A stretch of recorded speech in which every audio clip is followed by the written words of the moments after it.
எனக்கு டைம் ஆச்சு, எனக்கு ஃப்ளைட்டுக்கு லேட் ஆகுது.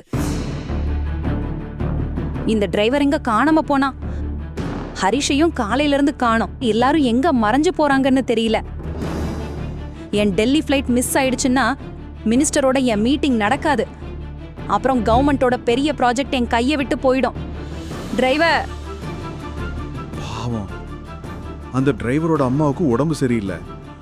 அதான் நான் உன்னை போக சொன்னேன். நான் உன்னை ஏர்போர்ட்ல டிராப் பண்றேன். வா, இன்னைக்கு ஏர்போர்ட்ல நான் உன்னை விட்டுடுறேன். வேலை நேரத்துல எல்லாருக்கும் சாக்கு போக்கு தான் ஞாபகம் வரும். வா. சந்தனா செல்லம், எங்க போற? மம்மி, நான் டெல்லி போறேன். எனக்கு மந்திரியோட மீட்டிங் சக்சஸ் ஆக நீங்க ஆசீர்வதிச்சா போதும். அவ்வளவுதான். சந்தனா செல்லம், என் ஆசீர்வாதம் எப்பவும் உன் கூடவே இருக்கும். ஆனா ஹரிஷ் எங்க போறான்? அவனுக்கு இன்னும் வீட்ல பாத்திரங்களை கழுவுற வேலை இருக்கு. அம்மா, நான் ஹரியை என் கூட கூட்டிட்டு போறேன். டிரைவர் லீவ்ல இருக்கான்ல, திரும்பி வந்ததும் வீட்ல இருக்கிற மீதி வேலையெல்லாம் அவன் பண்ணிடுவான். இப்ப எல்லா பாத்திரங்களையும் யூஸ் பண்ணிட்டு ஓரமா வச்சுடு. திரும்பி வந்ததும் கழுவிப்பான். பாய்மா.